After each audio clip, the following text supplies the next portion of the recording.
آقا کریم علیہ السلام کی خدمت میں ایک صاحب حاضر ہوئے اور انہوں نے اپنے امام کی شکایت پیش کی جو لمبی نماز پڑھاتا تھا۔ انہوں نے کہا حضور اگر یہ سلسلہ جاری رہا تو میں جماعت سے نماز نہیں پڑھ پاؤں گا۔ تو آقا کریم علیہ السلام سخت غصے میں آئے، آپ نے ارشاد فرمایا انکم منفر عن الجماعات والامور الاسلامیہ، فرمایا تم لوگوں کو متنفر کر رہے ہو جماعت سے اور امور دینیہ سے، امور اسلامیہ سے متنفر کر رہے ہو۔ حالانکہ اگر کوئی شخص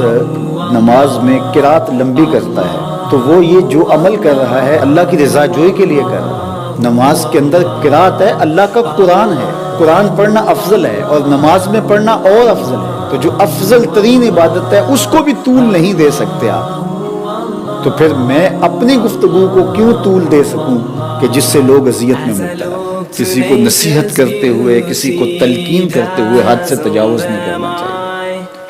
نفلی عبادت کے لیے آپ واجب کی عبادت جتنا زور نہیں دے سکتے، جو واجبات ہیں ان کا زور فرض کے برابر نہیں ہو سکتا۔ تو دین کی حکمت یہ ہے کہ آسانی سے لوگوں تک دین پہنچایا جائے۔ ہاں جہاں دین نے ہمیں سختی کرنے کی تلقین کی ہے وہ ایک الگ امر ہے، اور جہاں نہیں کی تو ہمیں کوئی اختیار نہیں ہے۔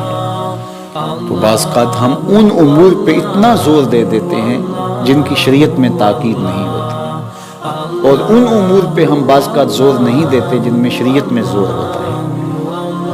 تو یہ پھر ہم اپنی خواہش کو مقدم کر رہے ہو۔ تو اس لیے کسی بھی امر کے اندر تبلیغی امور ہوں، اعمال ہوں، رویے ہوں، گفتگو ہو، طرز معاشرت ہو،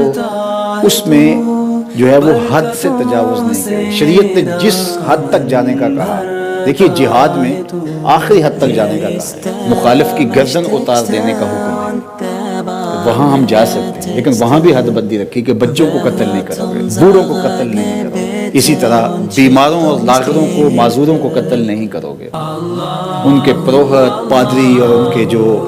مذہبی رہنما ہیں ان کا قتل نہیں کرو گے، فصلیں نہیں اجاڑو گے، جانور نہیں قتل کرو گے۔ وہاں بھی آداب دی، کہتے جنگ اور محبت میں کوئی ضابطے نہیں ہوتے، اسلام نے یہاں بھی ضابطے دیے۔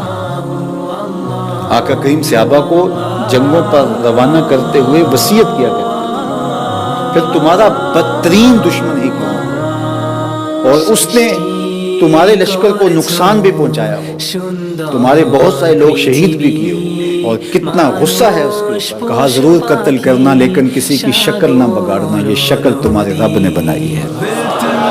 رب کی بنائی ہوئی شکل کو تم مسخ نہیں کر سکتے، جتنا بھی بدترین دشمن تمہارا کیوں نہ ہو، اگرچہ بھاولا کتا ہی کیوں نہ ہو، کئیوں کی جان لے چکا اور جدھر سے گزرتا ہے کاٹتا چلا جاتا ہے، اب لازم ہو گیا کہ اس کتے کو مار دیا جائے، تو اس کے پیچھے لٹھ لے کے دوڑے، بندوق لے کے دوڑے، خنجر لے کے دوڑے، اس کو مارنے لگے،